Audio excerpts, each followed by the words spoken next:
The rain came down in sheets that night. Cold Montana rain that turned the parking lot behind Rosie's Diner into a mirror of neon and darkness. Four black SUVs formed a semicircle, their Status headlights report. cutting through Teams the in position, downpour perimeter secure. like Good. searchlights Let's at a move. prison Copy break. that. Colt Maddox It's okay, stood in the sweetie. center of it all, You're safe now. 67 so years old, scared. We're all 6 here feet for of you. weathered leather and quiet determination. Behind him, pressed against the diner's back wall, a young woman trembled, It's all right. sweetie. You're 19 safe years now. old, I was so waitress scared. No, uniform you're very soaked brave. through, We're here for you. and beside her, a boy, 12, Busy night. eyes wide with the kind of fear that comes when you understand your life might end before you've really lived it.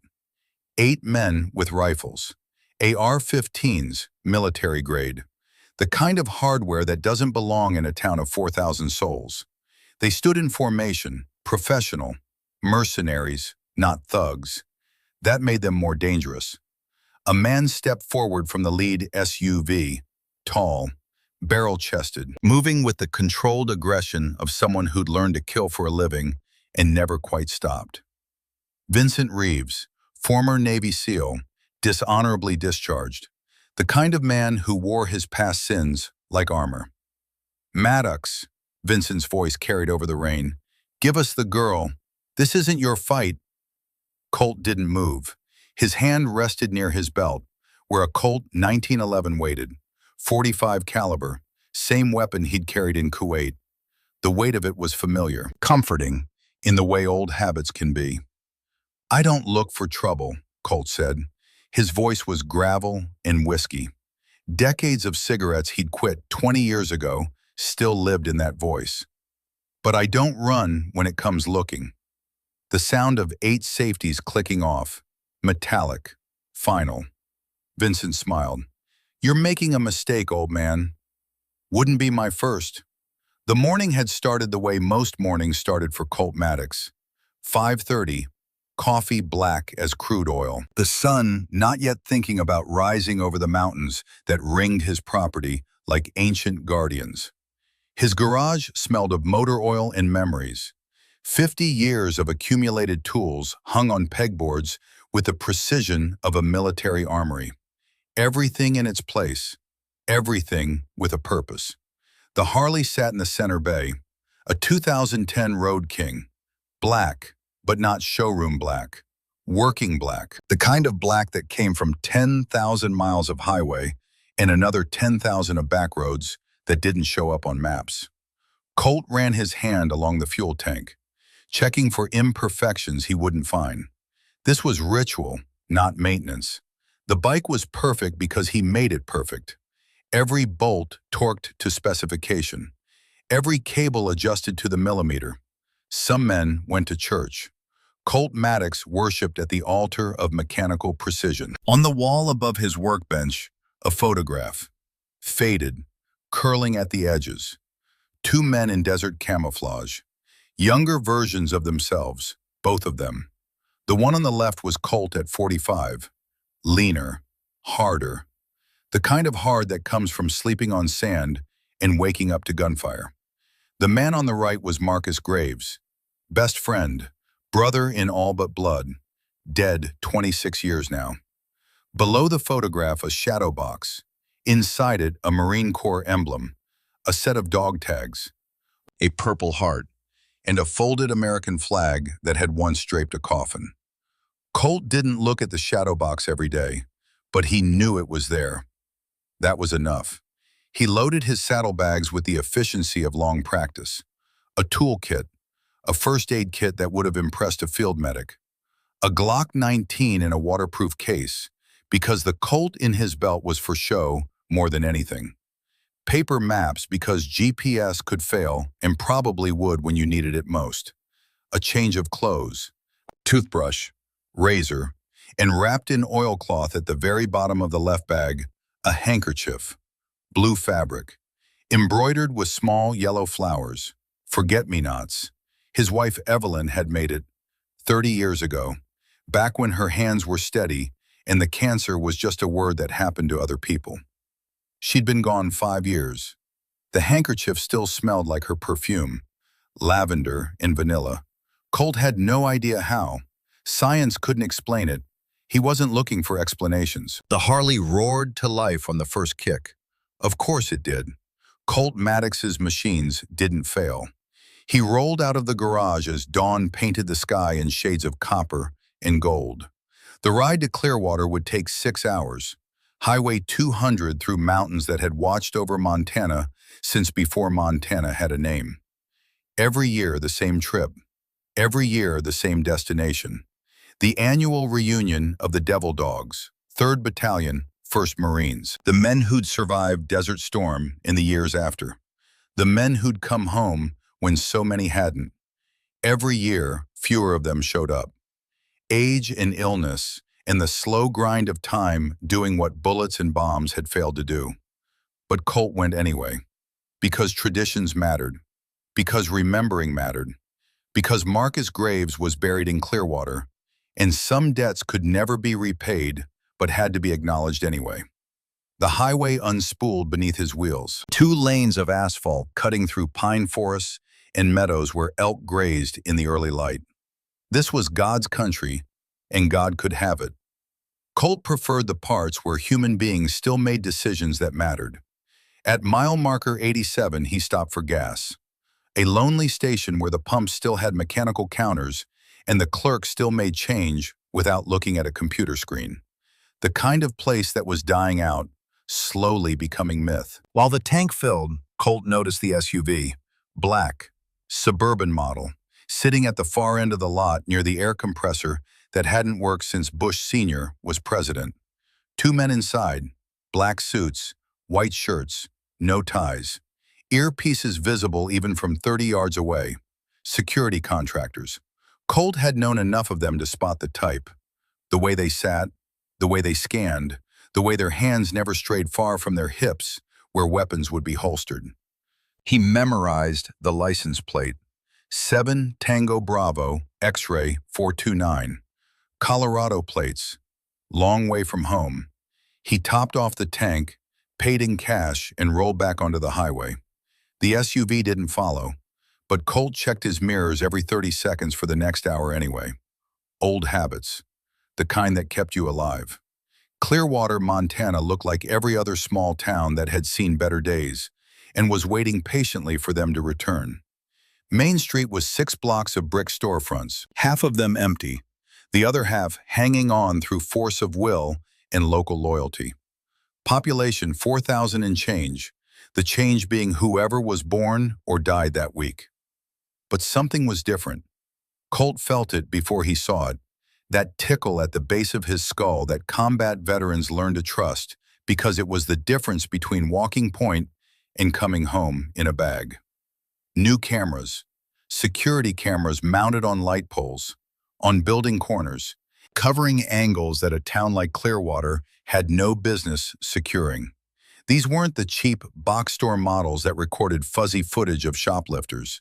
These were professional grade, pan tilt zoom, night vision capable, the kind that governments bought, or corporations with something to hide. Colt rolled down Main Street at exactly 25 miles per hour, noticing, cataloging, 2 more black SUVs parked outside the bank. Same Colorado plates, same type of men pretending not to watch everyone who passed. He found Rosie's Diner on 3rd Street, red neon sign, chrome-edged windows, a slice of 1950-something preserved in amber and grease. The parking lot was half full, trucks mostly, working trucks with toolboxes and mud flaps. Good. Working people meant honest conversations and news that mattered. Inside, the diner smelled like coffee and bacon and the American dream before it got complicated. Black and white checkered floor, red vinyl booths, a long counter with chrome stools bolted to the floor, a jukebox in the corner playing Johnny Cash, Folsom Prison Blues. Appropriate, Colt thought, given that Clearwater was starting to feel like a town under occupation. He chose the corner booth, always the corner booth, back to the wall, eyes on the door, lines of sight to both exits and the kitchen pass-through. These weren't paranoid choices. They were survival choices. And after 67 years on Earth, and 22 of them in uniform, Colt Maddox was very good at surviving. The menu was laminated and sticky. The prices were reasonable. Colt ordered without looking. Steak, medium rare, mashed potatoes, coffee, black. Simple food for complicated times. The waitress who took his order was young, 19, maybe 20, dark brown hair pulled back in a ponytail, green eyes that had seen too much and were trying not to show it. Her name tag said, Ilara. She wore the uniform of every small-town diner in America. Black pants, white shirt, apron with pockets full of pens and order pads, and the accumulated weight of tips that never quite added up to enough. But Colt noticed other things. The bruise on her left wrist. Small, finger-sized, the kind that came from someone grabbing too hard. She'd tried to cover it with a long-sleeved shirt under her uniform. Almost succeeded. Her hands shook when she poured his coffee. Not a lot, just enough. And her eyes kept flicking to the counter where two men sat. Black suits, white shirts. The same men from the gas station. Or men just like them. She left the coffee pot and moved to the next table. Professional smile, practiced words. But Colt had learned to read body language in places where words were lies, and survival depended on understanding what people weren't saying. Ilara Brennan was terrified, and working very hard to hide it. The steak arrived 15 minutes later, cooked right, seasoned well. Colt ate slowly, savoring each bite. Not because the food was remarkable. It was diner food, good and honest but not spectacular. He ate slowly because he was watching. The two men at the counter, the cook who kept glancing at Ilara, the manager who wiped down tables with the intensity of someone trying to look busy while thinking about something else entirely. Halfway through the steak, Ilara came back with the coffee pot. Her hand trembled as she poured. And as she leaned over to top off the cup, something fell from her apron. A small piece of paper. Folded once, it landed on the table next to Colt's plate, then slid off, onto the floor, beside his boot. Ilara gasped, dropped to her knees. "I'm so sorry, I'm so clumsy today." And then she was under the table, in the space between the booth and the floor, where no one could see her face, where the two men at the counter couldn't read her lips. "Just keep eating," she whispered. Her voice was raw, desperate, the kind of desperation that came when hope was running out, and this was the last roll of the dice. "I'll make it worthwhile. They're making me open the bank tonight, 2 a.m. If I don't, they'll kill my brother. Please, you look like you used to be military." Colt didn't stop chewing, didn't look down, didn't react at all except to take another bite of steak and another sip of coffee. His voice was barely a murmur. "Where's your brother?" "I don't know. They let me call him twice a day, to prove he's alive. Please, I don't have anyone else." "I'll help." 2 words. Quiet. Certain. Ilara stayed under the table for another few seconds, picking up the imaginary items she dropped. When she stood, her eyes were wet, but she was smiling. The practiced smile of someone who'd learned to hide pain behind customer service. She walked away. Colt bent down, slow and casual, picked up the piece of paper that had actually fallen, unfolded it under the table. Written in cramped handwriting, "Finn, 12 years old Mill District, 406-555-0147. Colt committed the number to memory. Then he ate the paper, chewed it thoroughly, swallowed it with coffee. It tasted like pulp and fear. He finished his steak, left a $50 bill under his plate, walked out of Rosie's diner like a man who had nowhere important to be and all day to get there. But his mind was already working, running calculations, assessing threats, planning contingencies. Because Colt Maddox had made a promise, and a man was only as strong as his promises. The Harley fired up with a rumble that echoed off the brick buildings. Colt rolled through Clearwater, taking in every detail. The bank, 2-story brick building, classical architecture, Cornerstones dated 1896, but the security system was new, very new. Cameras on every corner, motion sensors visible in the windows, reinforced door frames. This wasn't small-town banking. This was fortress banking. Across the street, another black SUV, two more men in suits, watching, waiting, guarding something that needed guarding. Colt filed it all away. Then he headed for the one place in Clearwater where he might get straight answers. The Last Stand Saloon was 3 blocks off Main Street. Neon sign, dark windows, the kind of bar that catered to men who drank to remember, not forget. Inside, the air was thick with decades of cigarette smoke that no amount of legislation could quite eliminate. Pool table in the back, bar running the length of the left wall, booths on the right, Merle Haggard on the jukebox. Wade Garrison sat at the bar, 60 years old, sheriff's uniform, star on his chest, gun on his hip, a shot of bourbon and a beer back in front of him, both untouched. He looked up when Colt walked in, and something like relief crossed his face. Colt Maddox, thought that was your bike outside. Wade, Colt took the stool next to him, ordered bourbon, neat. Been a while. 2 years, since the funeral. Wade didn't specify whose funeral. In a town like Clearwater, everyone knew everyone's grief. They sat in comfortable silence for a minute, two men who'd learned patience in places where impatience got you killed. Finally, Colt spoke. "Something's wrong in your town, Wade." The sheriff's jaw tightened. "What makes you say that? Black SUVs, Colorado plates, professional security, cameras on every corner, banks fortified like it's holding the gold from Fort Knox. And people are scared. I can smell it." Wade stared at his bourbon like it might hold answers. 3 months ago, a man named Vincent Reeves rolled into town.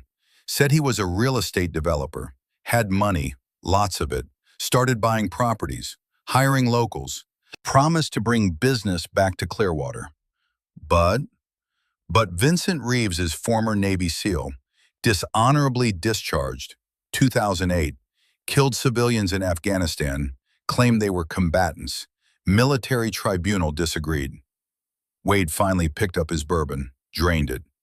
He's got connections, political connections. Senator Harlan Voss, ever heard of him? Colt shook his head. Montana senator, Committee on Banking and Finance, clean record, family man, all-American success story. Wade's voice dripped sarcasm. Except he's dirty, land deals, kickbacks, $500 million in illegal development contracts. But nobody can touch him because all the evidence is locked away where investigators can't get to it. The bank, Wade nodded, Deposit Box 247, Clearwater Bank and Trust, contains USB drives and documents that would put Voss in prison for the rest of his life. And Reeves is here to destroy it. Colt digested this. How do you know? Because Roger Whitmore told me. Bank manager, good man, deacon at the Baptist church, coaches Little League. 3 days ago he came to my office, crying, said they took his grandson, 8 years old. Said if Roger didn't cooperate, the boy dies. And you can't help him. I tried, called the state police, called the FBI. Every call gets routed back to me with the same message. Don't interfere with ongoing investment in Clearwater. Someone high up is protecting Reeves, someone with enough juice to shut down law enforcement. Colt felt the old, familiar burn, the one that came before decisions that couldn't be undone. How many? What? How many hostages? Wade looked at him, really looked at him, seeing the Marine Colt used to be, the man who'd gone into burning buildings and come out carrying children, the soldier who'd violated orders because orders were just words and people were flesh and blood.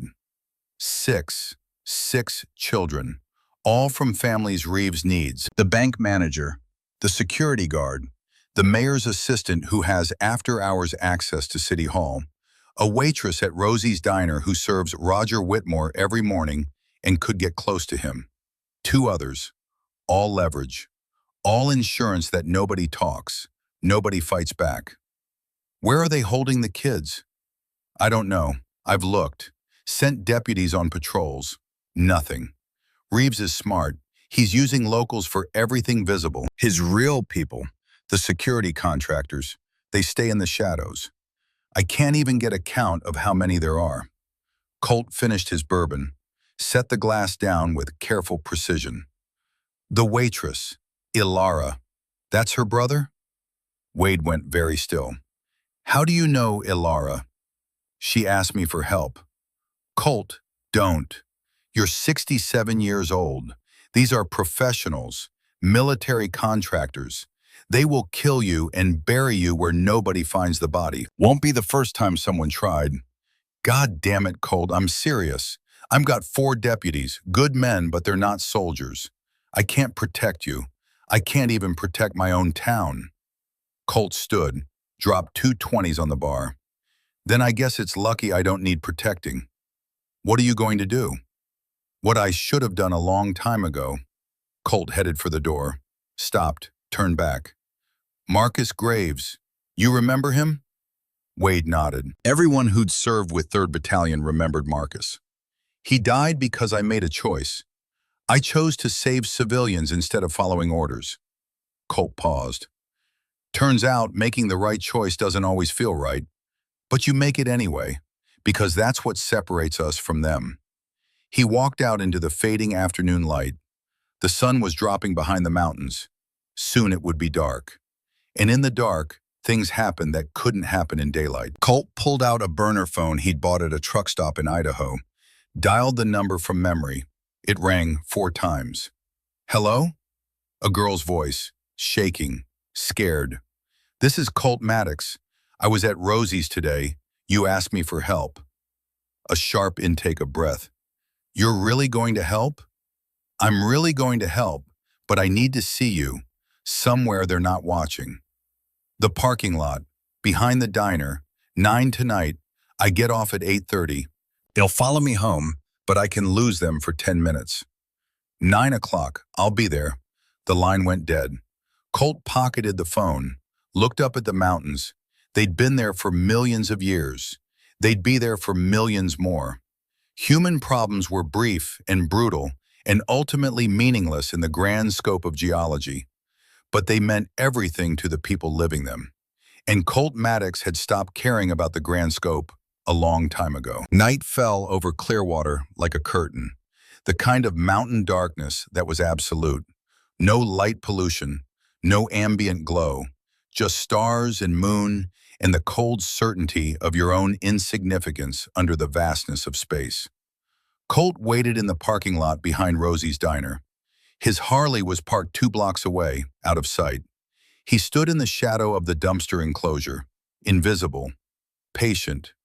Being still was a skill, one the Marines had beaten into him, one he'd never forgotten. At 9:05, Ilara appeared. She walked quickly, looking over her shoulder every few steps, wore a jacket over her diner uniform, hands shoved in pockets.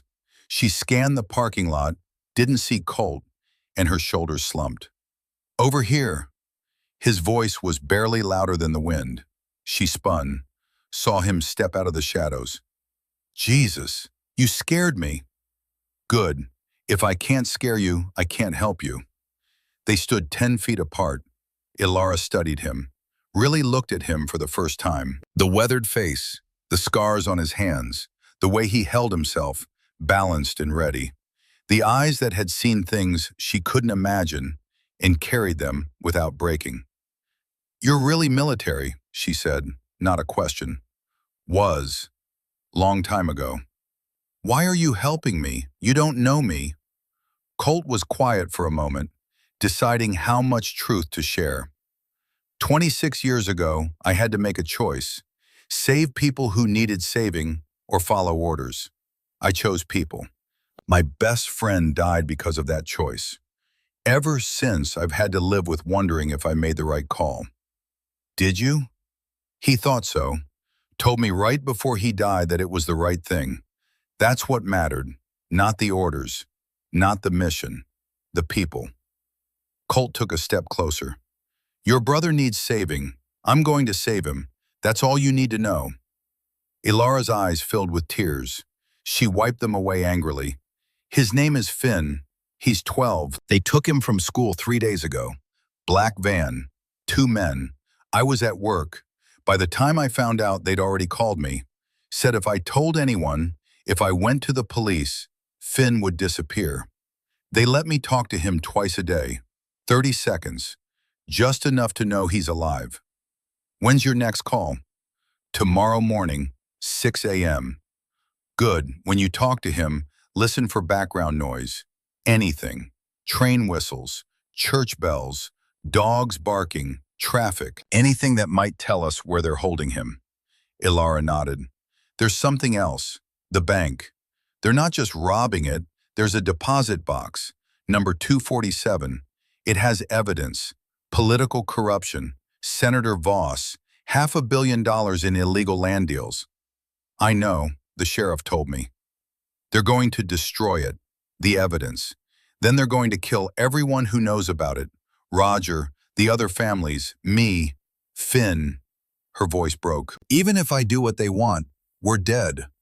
Colt reached into his jacket, pulled out the blue handkerchief, the one embroidered with forget-me-nots, held it out to her. What's this? A promise. My wife made it. She's gone now.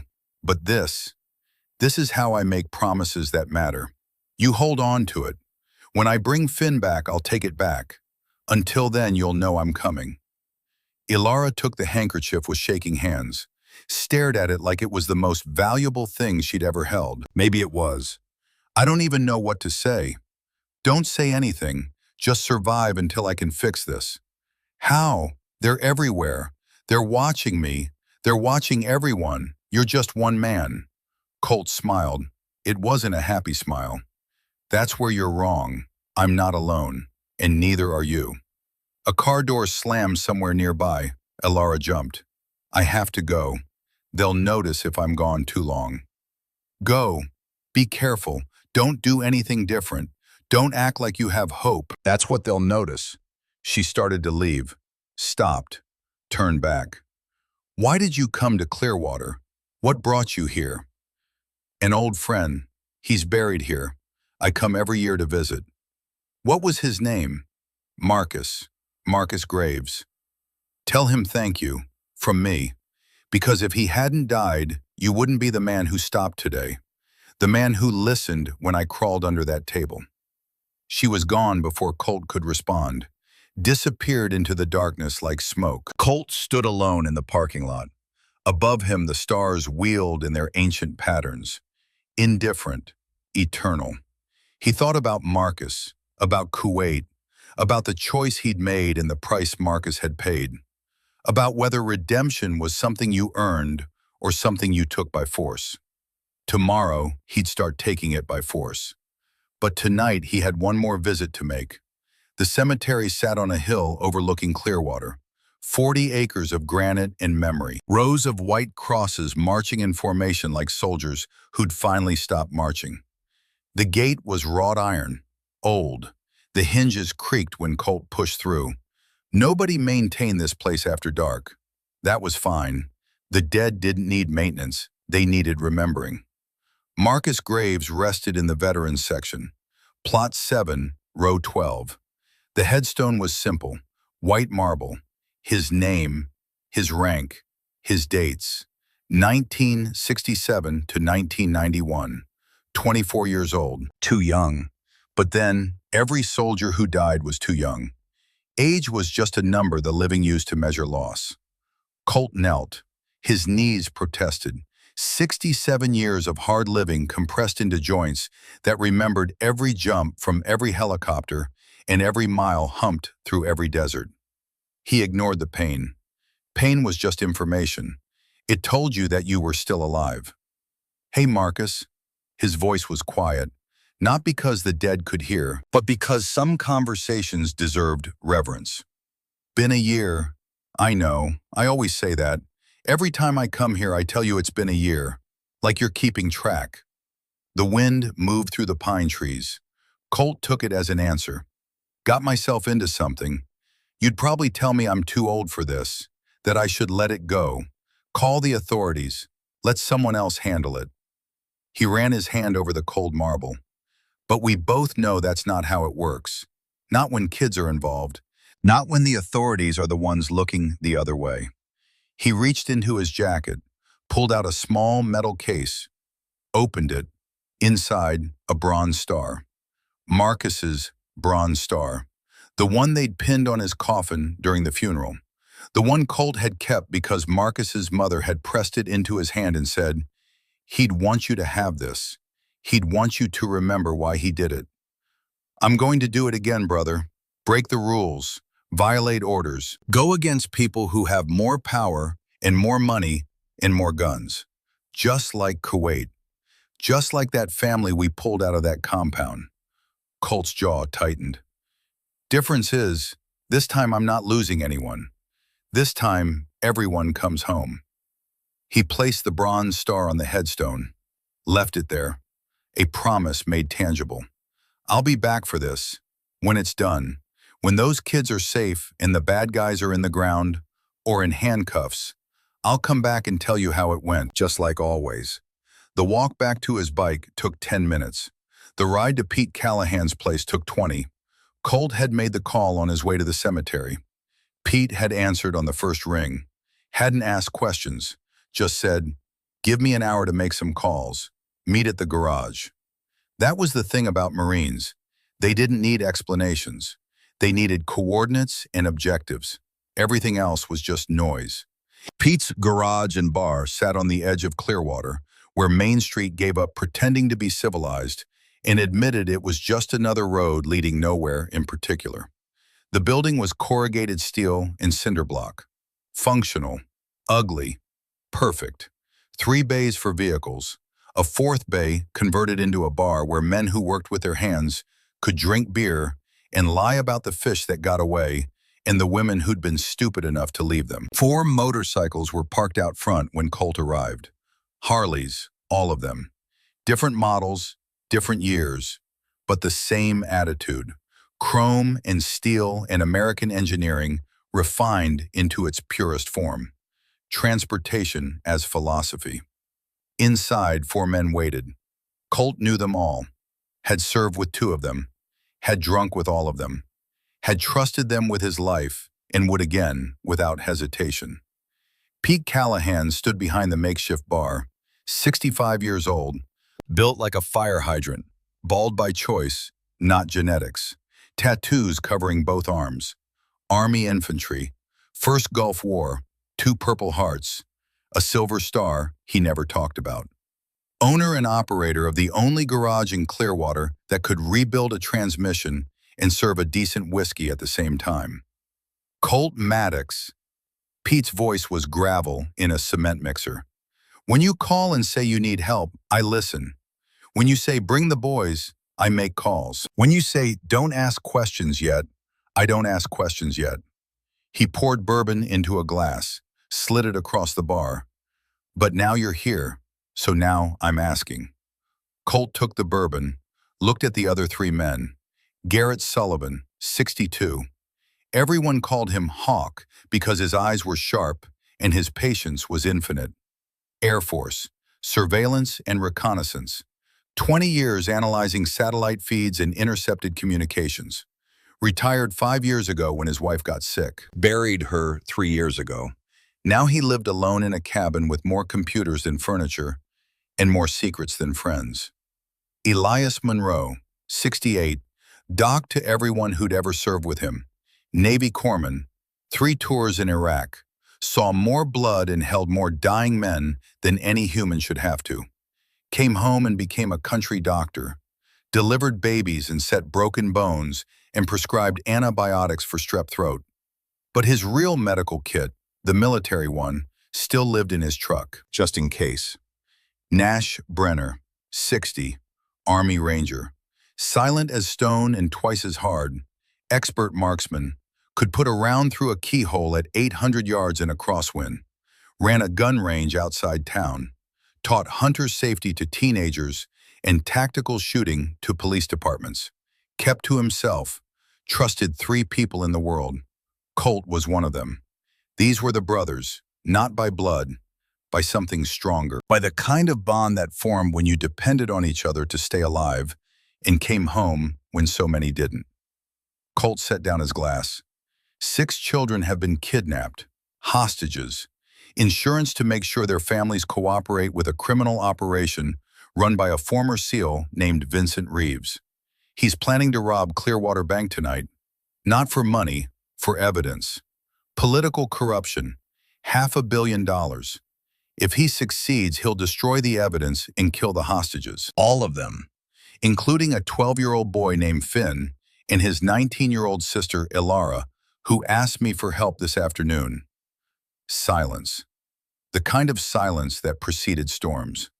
Finally, Nash spoke. His voice was like wind through dead trees. You know where the kids are? No, but I'm going to find out.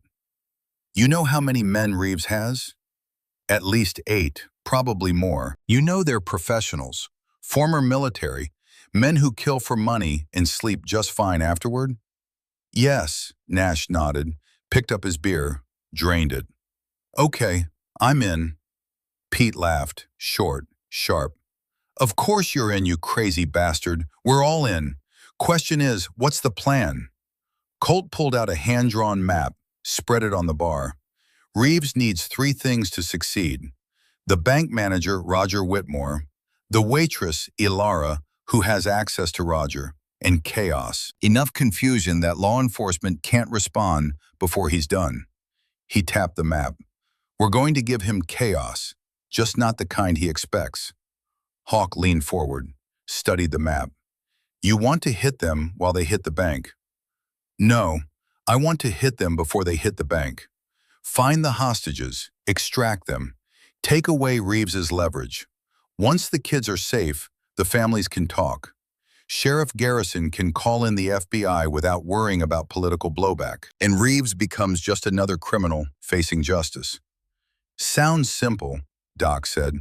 His voice carried the skepticism of a man who'd seen simple plans become complicated casualties. So what's the catch? The catch is we don't know where the hostages are. We don't know how many guards. We don't know the layout. We don't know schedules. We're flying blind into a hot zone with civilians at risk and no backup. Pete grinned. So it's Tuesday. Despite everything, Colt smiled.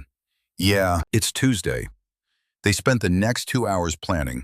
Hawk pulled up satellite imagery on his laptop. The resolution wasn't military grade, but it was good enough. He traced possible locations in Clearwater where you could hide 6 children and the guards needed to watch them. Old Mill District, he said finally, east side of town, abandoned textile mill, 3 warehouses, rail spur that hasn't been used since the 80s, far enough from residential areas that noise wouldn't draw attention, close enough to town that response time is manageable. If I was holding hostages, that's where I'd do it. Colt studied the image. The warehouses were massive, 50,000 square feet each, high ceilings, few windows, multiple entry points, a tactical nightmare. We need confirmation, he said. Hawk, can you get eyes on the location? Not from satellite. Resolution isn't good enough to see inside buildings, but I can deploy drones, small ones, quiet, thermal imaging. If there are people inside those warehouses, we'll know by morning. Do it. Nash tapped one of the warehouses. If this is where they're holding the kids, we're looking at a hard entry. These buildings were designed to withstand Montana winters. Thick walls, reinforced doors, and Reeves will have guards, professional guards, former military. They'll have overlapping fields of fire, motion sensors, tripwires. This isn't going to be a quick smash and grab. Then we make it a slow, careful infiltration. Colt looked at each man in turn. I need to be clear about something. This isn't official. No authority, no legal sanction. If this goes wrong, we're criminals. Kidnappers fighting kidnappers.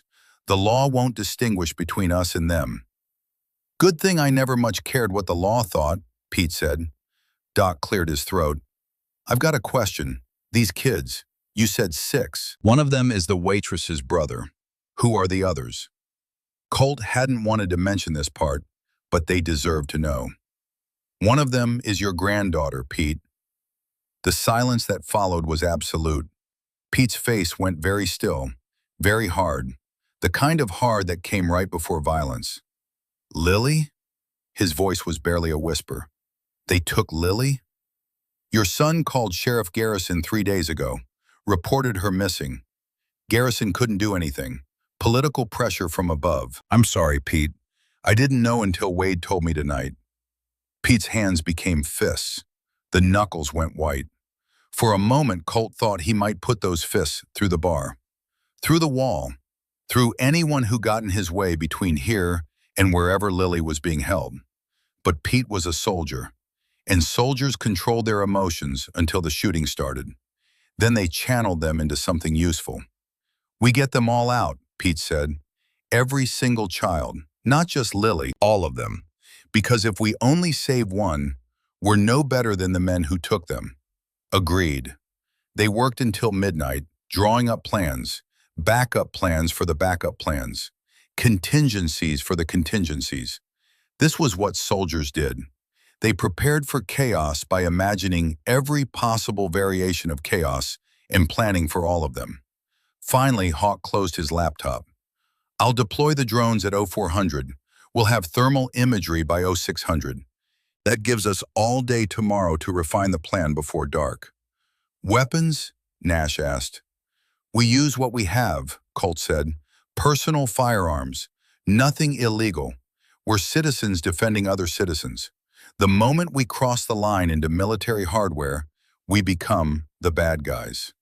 The bad guys have military hardware, Nash pointed out. Then we'd better be smarter than they are. The meeting broke up. The men filtered out to their bikes. Engines roared to life. One by one, they disappeared into the night. Colt lingered. Pete was still behind the bar, staring at nothing. She's 7 years old, Pete said quietly. Lily, 7. She likes horses and ice cream and those books about wizards. She laughs at my bad jokes. She's the reason I get up in the morning. He looked at Colt. If something happens to her, it won't. You can't promise that. No, but I can promise I'll die before I let them hurt her. Pete nodded, poured 2 more bourbons. They drank in silence, brothers acknowledging truths too heavy for words. Colt left 20 minutes later. The ride back to his motel took 15 minutes. The motel was called The Pines. It had exactly 12 rooms and a neon sign that hadn't worked since Reagan's first term. But the beds were clean and the doors had good locks, and nobody asked questions about guests who paid in cash. Room 7. Colt locked the door, drew the curtains, laid his weapons on the bed. The Colt 1911, the Glock 19, 2 spare magazines for each, a folding knife with a 4-inch blade. Not an arsenal, just tools, the same way a carpenter carried a hammer and saw. He field stripped both pistols, cleaned them, checked every spring, every pin, every surface, reassembled them, loaded them, chambered rounds, engaged safeties. This was meditation. This was prayer. The ritual of preparation that separated professionals from amateurs. His phone buzzed. Text message from an unknown number. Tomorrow, 6 a.m. I talked to Finn. I'll listen for everything. Thank you for helping. Thank you for caring. E. Colt didn't respond. Words were cheap. Action mattered. He'd prove his words tomorrow. He lay down on the bed, fully clothed, boots still on, weapons within reach. Closed his eyes, willed himself to sleep. It didn't come easy. It never did the night before combat. The body knew what was coming. The adrenaline was already building. The old instincts were waking up. The parts of him that had learned to kill and never quite forgotten how. Somewhere in the darkness, Marcus was laughing. That's what Colt imagined anyway. Marcus had always laughed before missions. Said it kept him loose, kept him human. Made sure he remembered that war was insanity and the only sane response was to refuse to take it seriously. I'm too old for this, Colt whispered to the ceiling. But age was just a number. And tomorrow, that number wouldn't matter. Tomorrow, only one thing would matter: bringing those kids home. At 4 in the morning, Colt's phone alarm chimed. He was already awake, had been for 30 minutes, lying still, breathing steady, preparing his mind for what his body would have to do. He rose, splashed cold water on his face, didn't shave. Appearances didn't matter today. He dressed in dark clothes, jeans, black shirt, his leather jacket. Checked his weapons one more time. Holstered both pistols, the Colt at his hip, the Glock in a shoulder rig. Outside, the sky was still black, stars fading as false dawn approached. The temperature had dropped, frost on the windshields, his breath fogged in the air. The Harley started on the first kick. He rode through empty streets to Pete's garage. Hawk was already there. Laptop open, 3 small drones on the workbench, each one the size of a dinner plate. Quiet rotors, thermal cameras, recording equipment. "Ready?" Colt asked. "Born ready," Hawk said. "Give me 30 minutes to get in position. I'll launch from the ridge overlooking Old Mill. If anyone's in those warehouses, we'll know. Be careful. Careful is for people who haven't done this before." Hawk packed his equipment, disappeared into the darkness. Colt waited, made coffee, strong enough to strip paint. Pete arrived at 4:30, Nash at 4:45, Doc at 5. They didn't talk much, just sipped coffee and checked equipment and waited for the sun to rise on a day that would end with violence or victory or both. At 5:15, Hawk called. "I've got thermal hits, Warehouse B, multiple signatures, 8 adults, 6 smaller signatures, children. They're in the northwest corner of the building, 2nd floor, 1 large room, guards rotating in pairs every 2 hours. Entrances? 4. Main entrance south side, loading dock east side, emergency exit west side, roof access north side. All of them are going to be watched. Best approach? Roof. They'll have the other 3 covered, but roof access requires a ladder. They're probably counting on that being enough of a deterrent. It's not." "Good work, Hawk. I'm sending you the thermal maps now. Study them, memorize them, because once you're inside, you're not going to have time to check a map." The images came through. Colt studied them on Pete's laptop. The warehouse was exactly as bad as he'd expected. Long sight lines, few places to hide. The children were clustered in one room. The guards were spread throughout the building. Smart positioning, professional. At 5:50, Colt's phone rang. Ilara. "I'm about to call Finn," she said. Her voice was shaking. "I'll listen, I promise." "Good. And Ilara, whatever happens today, you stay away from the bank tonight. You hear me? Don't go. Don't cooperate. We're handling this. But if I don't go, they'll know something's wrong. Let them know. By the time they figure it out, their leverage will be gone." "Okay, okay. I trust you." She hung up. Colt checked his watch. 6 a.m. Somewhere in a warehouse in the Old Mill district, a 12-year-old boy was being allowed to talk to his sister for 30 seconds. 30 seconds to prove he was still alive, still valuable as a hostage. After today, Finn Brennan would never be a hostage again. The team assembled at Pete's garage at noon. Full daylight, bright sun, cold air. They gathered around the workbench where Hawk had spread printed thermal images and satellite photos. "This is a tactical insertion," Colt said. "Not a raid, not an assault. We go in quiet. We extract the children quiet. We leave before anyone knows we were there." "And if we're discovered?" Nash asked. "Then we adapt. But our priority is the kids. Not revenge, not justice, the children. Everything else is secondary." He laid out the plan. It was simple. Simple plans had fewer failure points.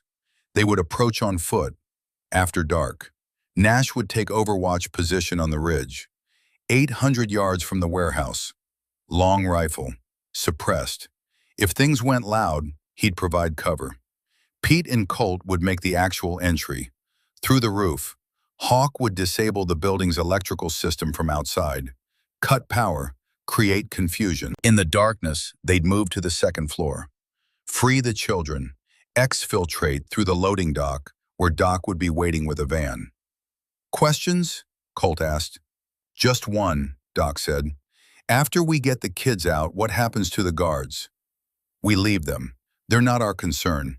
Once the hostages are safe, Sheriff Garrison calls the FBI. Real FBI, not the bought and paid for version. They'll handle Reeves and his men. And if Reeves comes after us, then we'll be ready. They spent the afternoon preparing. Nash test-fired his rifle at Pete's private range. 3 shots, 3 bullseyes at 800 yards. The suppressor worked perfectly. The sound was barely louder than a cough. Doc loaded his van with medical supplies, blankets, water, trauma kits, everything needed to treat 6 children who'd been held captive for 3 days. He didn't pack weapons. Doc's war was over. He fought with bandages and antibiotics now. Pete and Colt went over the warehouse blueprints, memorized entry points, escape routes, the location of every door, every window, every structural support. When the time came, they'd be moving in darkness. There wouldn't be time to check directions. At 4 p.m., Colt called Alara. Did you talk to Finn? Yes, I listened. There was a train, close, really close, and I heard a bell. Not a church bell, more like a crossing bell, the kind at railroad crossings. And Finn said he could see mountains through a window. That's good. That confirms the location. Old Mill District has active rail lines running through it. We're going in tonight. Tonight? Oh, God, okay. What do I do? Nothing. You go to work. You act normal. When 9 o'clock comes and you're supposed to go to the bank, you don't go. You take Finn's belongings and you go to Sheriff Garrison's office. You stay there. You wait for me. What if something goes wrong? It won't. But what if it does? Colt was quiet for a moment. Then it does. But I've never broken a promise yet, and I'm not starting today. The sun set at 7:15. Full darkness came 30 minutes later. The team met at the staging area, an abandoned gas station 2 miles from Old Mill District. They wore dark clothes, no insignia, no identification. If this went wrong, they'd be ghosts. No trail leading back to their families. Nash loaded his rifle, checked his scope one more time. I'll be in position by 2100 hours. When you're ready to move, click your radio twice. I'll click back if the overwatch is clear. Good hunting, Colt said. Nash disappeared into the darkness, moving with the silence of a man who'd spent 20 years hunting things that didn't want to be found. Pete cracked his knuckles. Haven't done a roof entry since Iraq. This should be interesting. Interesting is one word for it, Colt said. Hawk checked his equipment. Wire cutters, voltage meter, laptop. I'll be at the transformer station. When you're inside and in position, I'll cut power. You'll have 30 seconds before their backup generator kicks in. Make them count. We will. Doc started the van. I'll be at the loading dock, headlights off, engine running. The moment you come out those doors with the kids, we're gone. No delays, no hesitation. Understood. They synchronized watches. 20:45 hours. They had 15 minutes to get into position. Then the operation began. Colt and Pete moved through the darkness like shadows. Years of training hadn't faded. Muscle memory was eternal. They approached the warehouse from the north. The blind side, the side facing wilderness and darkness and nothing human. The ladder to the roof was exactly where the blueprints showed it would be. Rusted, ancient, but solid. Colt went first, 30 feet straight up, hand over hand, breathing controlled. At the top, he paused, listened. Nothing.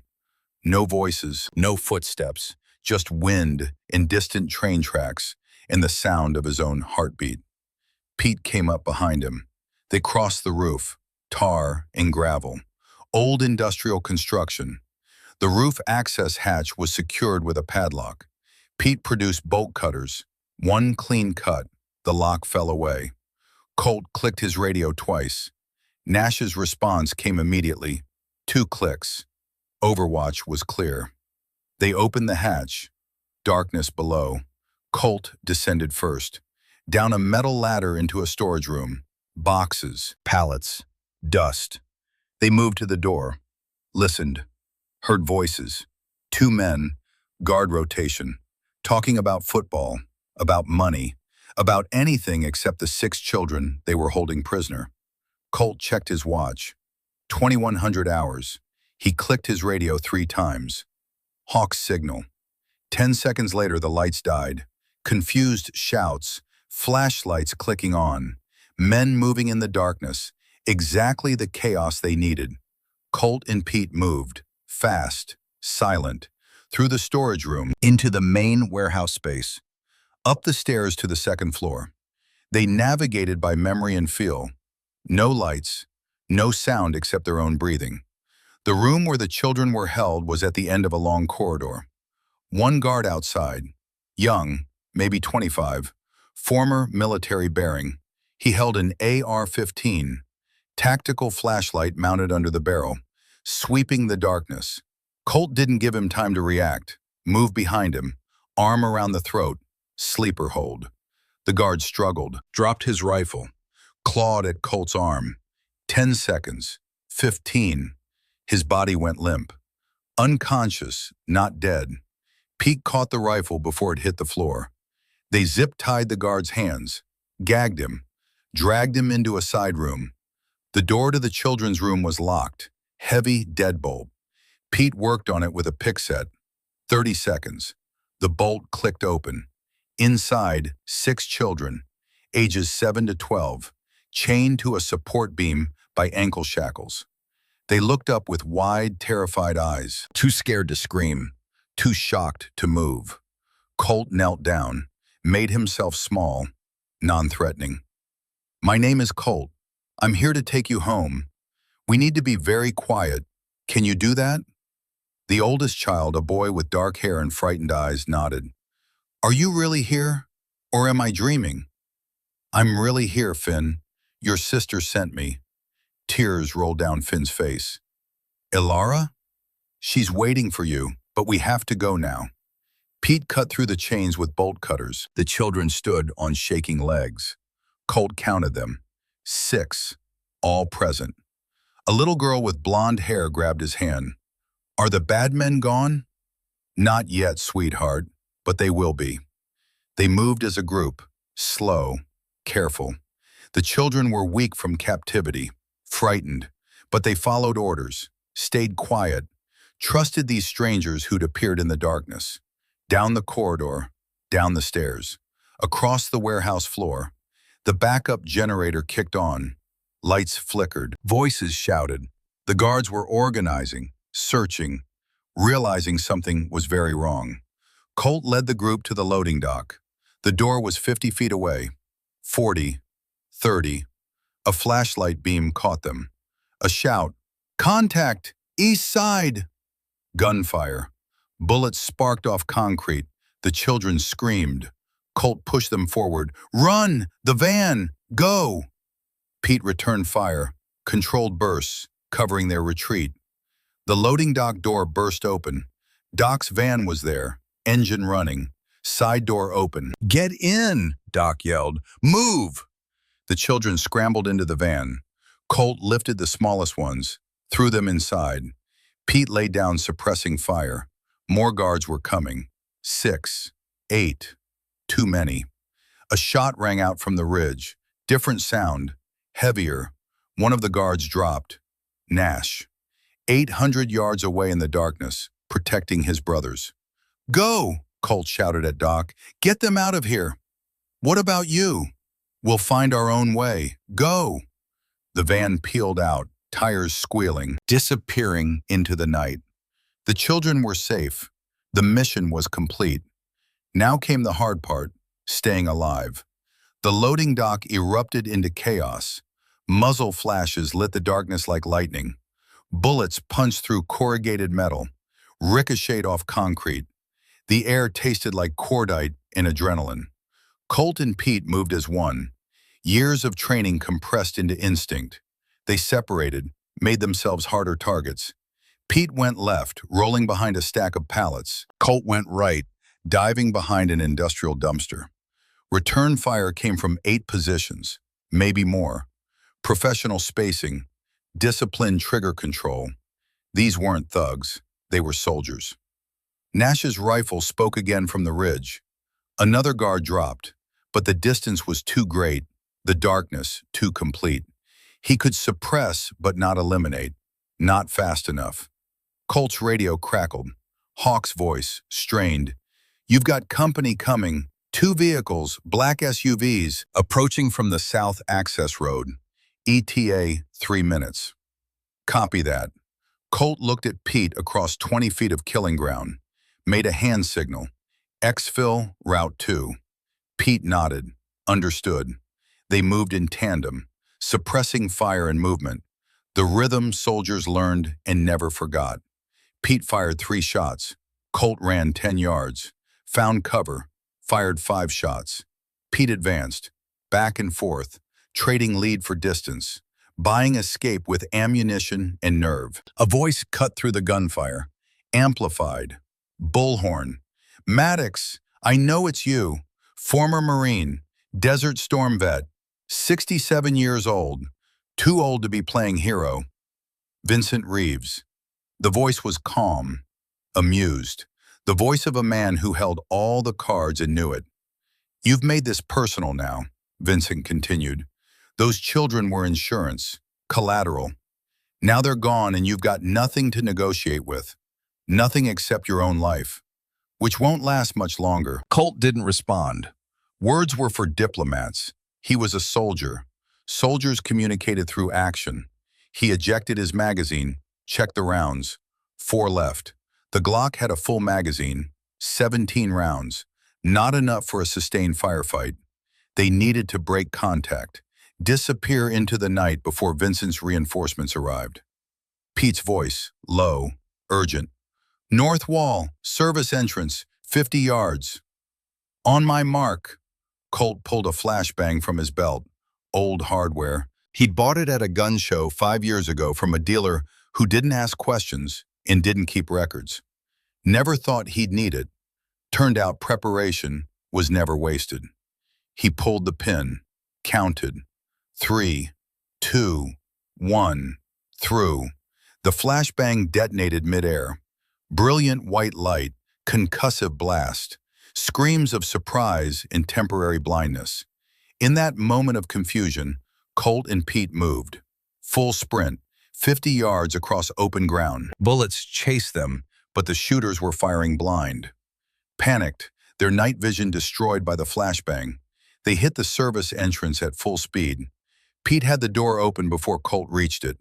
They were through, into another corridor. Industrial, dark. Pete slammed the door, through the deadbolt. It wouldn't hold long, but it didn't need to.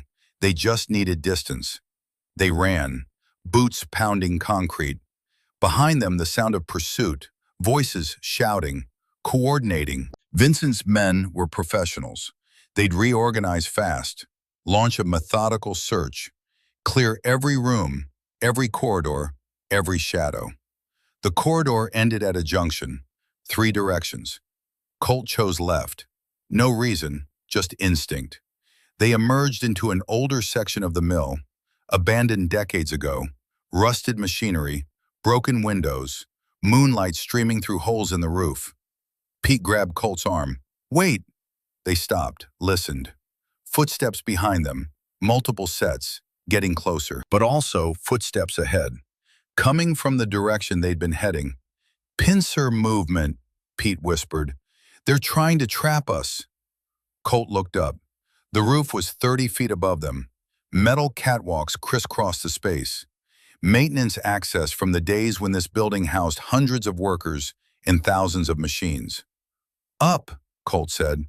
They climbed, hand over hand, rusted ladder rungs that groaned under their weight but held.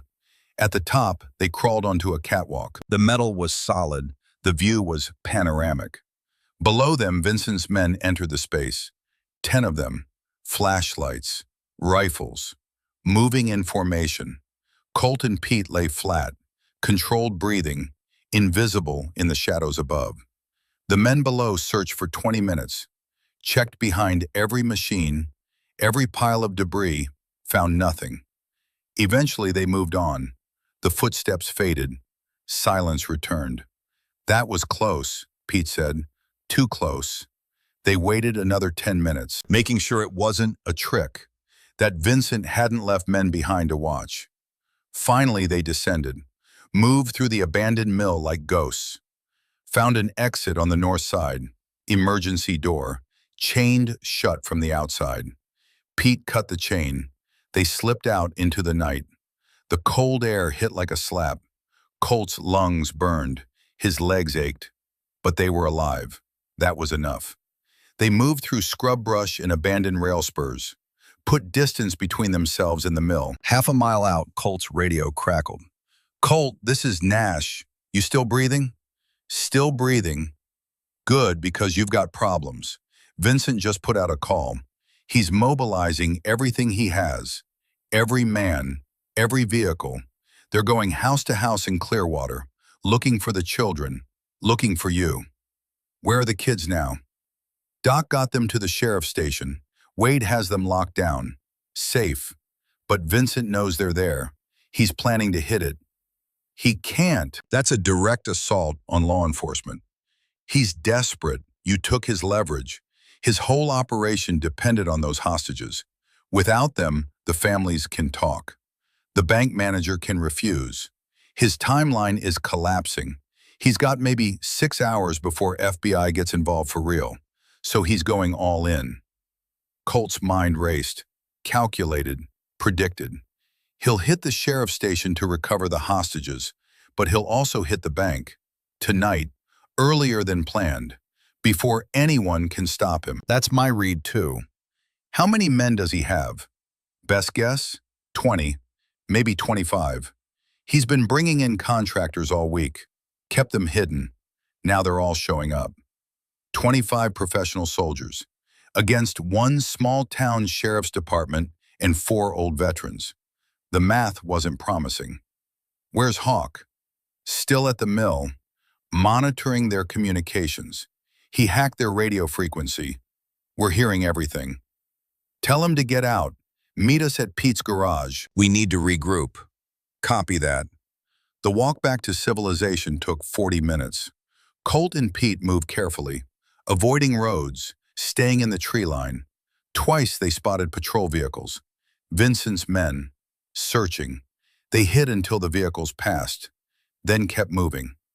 Pete's garage was dark when they arrived. They entered through the back door, found Nash and Hawk already there, coffee brewing, weapons laid out on the workbench, a battle plan forming. "Status?" Colt asked. Hawk pulled up a laptop screen. "Vincent's splitting his forces. 10 men to hit the sheriff's station, 10 men to hit the bank, 5 in reserve. He's coordinating everything from a mobile command post. One of those RVs that rich people drive, parked at the old fairgrounds." "When?" "Sheriff's station gets hit at 0200, bank at 0230. He figures by the time backup arrives, he'll have the hostages and the evidence. Then he disappears. Probably has a plane waiting somewhere. Private airstrip, out of the country before dawn." Colt studied the screen. The plan was good, professional, exactly what he'd do if he were Vincent, which meant he understood it, and understanding meant he could counter it. "We can't defend 2 locations with 4 men, Nash said. "We need to choose, the kids or the evidence." "We don't choose." Colt's voice was flat, final. "We end this, not by defending, by attacking." Everyone looked at him, waiting. Vincent's at the fairgrounds, running the operation. He's the head. Cut off the head, the body dies. His men are contractors, mercenaries. They're loyal to money, not principles. Take away their paycheck, they'll scatter. "You want to hit Vincent directly?" Pete's eyes widened. "That's insane. It's the only play we have. While his men are attacking the bank and the sheriff's station, we go after him, take him out of the game. Then we call in the cavalry." The cavalry being FBI, real FBI. Wade's been in contact with an agent in Billings, woman named Catherine Brennan. She's clean, not on Vincent's payroll. Wade's been feeding her information for weeks. She's just been waiting for actionable intelligence in jurisdiction. We give her both. Hawk nodded slowly. It could work. If we hit Vincent fast and hard, capture him alive, force a confession, then the political protection disappears. Senator Voss goes down. The whole house of cards collapses. That's a lot of ifs, Nash said. You have a better idea? Silence. Then we move in 30 minutes. Hawk, you monitor communications. Give us real-time updates on Vincent's location. Nash, you're Overwatch again. Find a position with eyes on the fairgrounds. Pete and I will make entry, secure Vincent, extract him before his men know what happened. And if they figure it out, Pete asked, then we improvise. They armed up, checked weapons, loaded extra magazines. Colt holstered both pistols, added a backup knife to his boot. This was it, the final play. Either they walked away or they didn't. There was no middle ground. At 0130 hours, they rolled out. 4 men on 4 motorcycles. No headlights.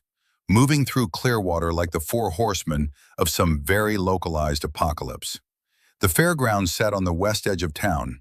50 acres of empty space used once a year for rodeos and carnival rides and fried food competitions. The rest of the year, it was abandoned. Chain-link fence, locked gates, dust, and memories. Vincent's command RV was parked in the center. Lights on inside, generator running, 2 guards outside, both armed, both alert. Nash peeled off, found a position on the roof of the grandstand. 800 yards, clear sight lines. He radioed in. Overwatch is set. I've got eyes on 2 guards, no others visible. Colt and Pete approached from the south. The fence was 12 feet tall, topped with barbed wire. They cut through it with wire cutters, slipped inside, moved through shadows. The guards were talking, cigarettes glowing in the darkness, complaining about the cold, about missing sleep, about Vincent's paranoia. They never saw Colt and Pete coming. 2 sleeper holds, simultaneously executed. The guards dropped, unconscious, zip-tied, gagged, dragged behind a storage shed. The RV door was unlocked. Arrogant, Vincent didn't think anyone would dare come after him here, in his mobile fortress, surrounded by his men. Colt opened the door, slow, quiet, stepped inside. The interior was all business, computer monitors, radio equipment, maps spread across tables. Vincent Reeves stood at the center of it all, tall, muscular, confident. He was looking at a monitor showing thermal imagery of the sheriff's station, planning his attack. He sensed movement, turned, saw Colt. His hand went to his hip, to the pistol holstered there. I wouldn't, Colt said. His Colt 1911 was already drawn, aimed, steady. Vincent froze, assessed, calculated odds, decided they weren't good. His hand moved away from his weapon. Slowly, no sudden movements. Maddox, you're persistent, I'll give you that. Where's the evidence? The USB drive from the bank? You think I'm going to tell you? I think you're going to tell me everything, because in about 5 minutes, FBI is going to swarm this location. You can cooperate and maybe cut a deal, or you can resist and spend the rest of your life in a supermax prison. Your choice. Vincent laughed. The FBI? They're not coming. Senator Voss owns them, owns half the state. You're bluffing. Am I? Colt nodded to Pete. Pete held up a phone, screen showing an active call. FBI agent Catherine Brennan, listening to everything. Vincent's expression changed, confidence cracking. You're making a mistake. I have powerful friends. Your friends are about to become your prosecutors. Outside, the sound of vehicles, multiple vehicles, sirens, flashing lights. The FBI had arrived. Hawk had given them the coordinates, told them the situation. They'd mobilized fast. Jurisdiction established. Actionable intelligence confirmed. Vincent lunged, desperate, going for his weapon. Colt was faster, closed the distance, struck with the pistol, barrel across Vincent's temple. Vincent dropped. Stunned, Pete was on him immediately. Zip ties, professional restraint. "You're under arrest," Colt said, "for kidnapping, for extortion, for about 50 other charges that people smarter than me will figure out." FBI agents swarmed the RV, tactical gear, professional. They secured Vincent, read him his rights, started processing the scene. Agent Catherine Brennan entered, 40 years old, red hair pulled back tight, sharp eyes, sharper mind. She looked at Colt and Pete with an expression that was equal parts respect and exasperation. "You two are either heroes or idiots. I haven't decided which." "Can we be both?" Pete asked. She almost smiled. "Get out of here, before I have to arrest you for vigilante justice. I'll clean this up, but you were never here. Understood?" "Understood." Colt and Pete walked out of the RV, into the night, into freedom. Behind them, the FBI was dismantling Vincent's operation, arresting his men, securing evidence. The tide had turned. At the fairgrounds exit, Wade Garrison waited, sheriff's cruiser, lights off. He rolled down his window. "The bank manager is safe. The children are safe." Vincent's men at the sheriff's station scattered when they heard their boss was arrested. "It's over." "Not yet," Colt said. "One more thing I need to do." He rode through Clearwater one last time that night, to the sheriff's station, where 6 children sat in Wade's office, wrapped in blankets, drinking hot chocolate, reunited with their families, parents crying, children crying, the kind of tears that washed away trauma and left room for healing. Pete's son was there, holding Lily, 7 years old, blonde hair, blue eyes. She was wrapped around him like a small blonde octopus, unwilling to let go, ever. Pete stood in the doorway, watching, his face doing something Colt had never seen before, crumbling and rebuilding at the same time. Lily looked up, saw Pete. "Grandpa!" She launched herself at him. Pete caught her, held her, his big, scarred hands gentle on her small back, his eyes closed, breathing her in, alive, safe, home. "I knew you'd come," Lily whispered. "I told the other kids. I said my grandpa would come, and you did." Pete couldn't speak, just held her tighter. Across the room, Roger Whitmore's wife sat with her grandson, 8 years old. The boy Roger had died to protect. She looked up at Colt, tears streaming. "Thank you. Roger would..." "He would want me to thank you." Colt nodded, didn't trust his voice. Finn Brennan sat in a chair too big for him. Ilara beside him, her arm around his shoulders. She looked up when Colt entered, stood, walked over to him. She held out the blue handkerchief, the one embroidered with forget-me-nots. "You came back for this." Colt took it, felt the weight of promises kept. "I said I would." "Thank you," her voice broke. "Thank you for giving me my brother back. Thank you for caring when you didn't have to. Someone cared for me once, long time ago, when I needed it. I'm just passing it on." Finn stood, walked over, looked up at Colt with eyes that had seen too much, but would heal with time. "Are you really a Marine?" "Was, long time ago. My dad was in the Army. He died when I was little. But he used to say something about how the real heroes don't wear capes. They just do what needs to be done and don't ask for credit. Your dad was smart. He would have liked you." Colt knelt down, eye level with the boy. "You were brave in there, in that warehouse. You kept the other kids calm. That's leadership.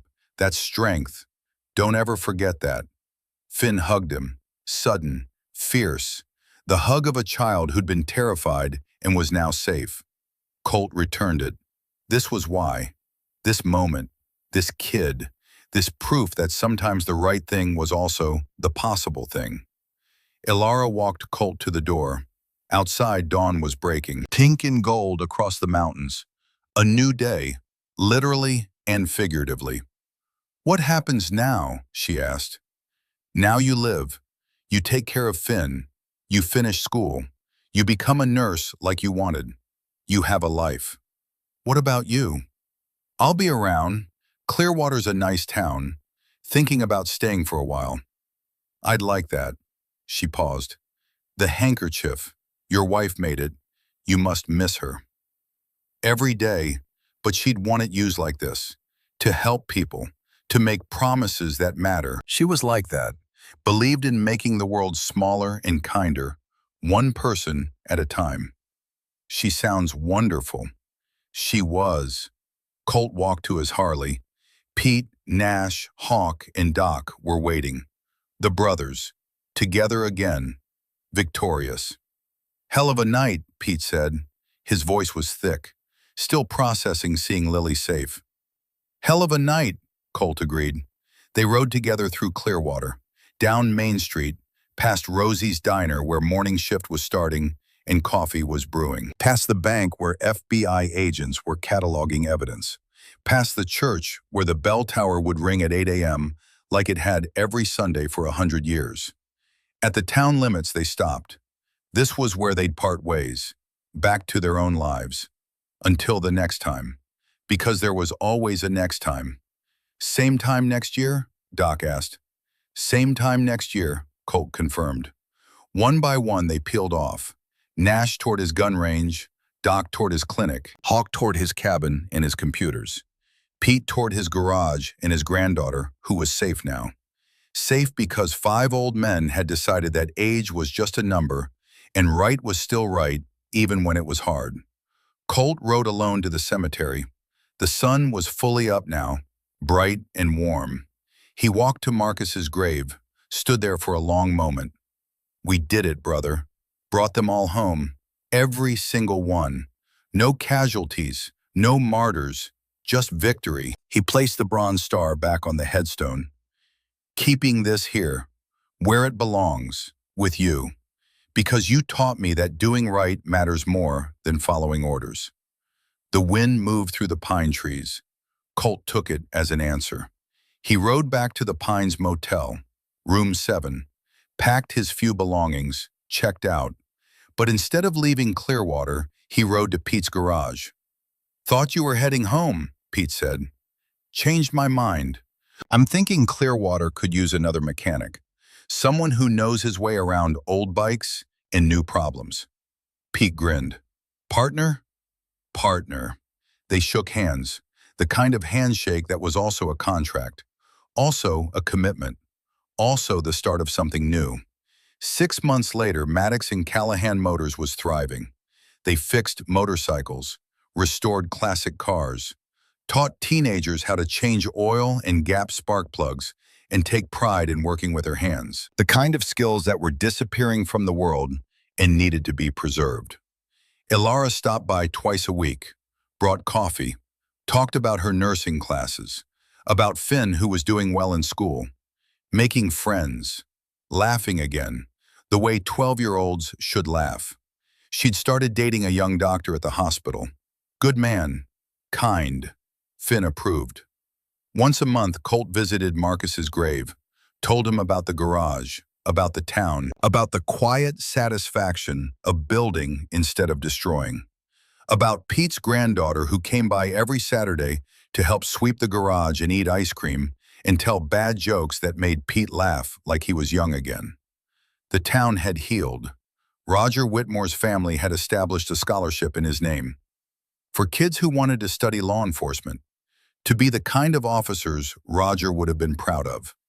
The first recipient was Roger's grandson, who wanted to be a sheriff, like Wade Garrison, like the men who'd stood up when it mattered. And once, on a cold November evening, a woman walked into the garage, middle-aged, tired, scared. She cleared her throat. "Excuse me, are you Colt Maddox?" Colt looked up from the engine he was rebuilding, wiped his hands on a rag. I am. I heard you helped Ilara Brennan when her brother was taken. I heard you're someone who helps people when they can't help themselves. That's a generous description. My daughter, she's in trouble. Bad trouble. The kind where the police can't help because the people hurting her are the police. I don't have anyone else to turn to. Colt glanced at Pete. Pete nodded, understanding passing between them without words. Colt stood, walked the woman to the small office in the back of the garage, pulled out a chair for her, poured coffee from the pot that was always brewing. "Tell me about your daughter," he said. "Everything. Start from the beginning." The woman's hands shook as she wrapped them around the warm mug. Her story spilled out, piece by piece. Fear and hope tangled together. Colt listened, asked questions, made notes. By the time she finished, the sun had set outside the garage windows. "Can you help her?" The woman's voice was barely a whisper. Colt thought about Marcus, about Finn and Ilara, about 6 children who'd gone home to their families, about Pete holding Lily, and Roger's grandson getting a scholarship in a town that had learned what it meant when good people stood up, about the blue handkerchief in his pocket that had made a promise and kept it. "Yes," he said, "I can help her." The woman's eyes filled with tears, relief, gratitude, the kind that came when hope appeared in the darkness. After she left, Colt stood at the garage door, watching the stars emerge one by one. Pete came to stand beside him. "You sure about this?" Pete asked. "No," Colt admitted, "but I'm sure about what happens if I don't." Pete clapped him on the shoulder. "Then I guess we'd better get to work." Inside the garage, the Harley waited, black and chrome, ready for whatever came next, because there was always a next time, always another person who needed help, always another fight worth fighting. Colt Maddox was 67 years old. His knees ached. His back protested every morning. He was, by any reasonable measure, too old for this kind of work. But reasonable had never been his strong suit. And some promises were worth keeping. Some fights were worth fighting. Some people were worth saving. Not because it was easy, but because it was right. The garage lights burned late into the night, plans being made, equipment being checked, 2 old warriors preparing for another mission. Not because they had to, but because they could, because they chose to. Because someone had to stand between the wolves and the sheep. And if not them, then who? Outside, Clearwater slept peacefully. Children dreamed without nightmares. Families felt safe in their homes. A town breathed easy because 5 old men had remembered that age was just a number and courage was timeless. The mountains stood watch, silent, ancient. They'd seen empires rise and fall, seen generations born and buried, and they'd see whatever came next. But tonight, they watched over a garage where 2 men planned another rescue, where hope was being packaged into action, where promises were being made that would be kept, because that's what Marines did, what soldiers did, what good men did. They stood post, they protected, they never quit. Semper Fidelis, always faithful, always forward, always ready. Not at 67, not at any age, not ever.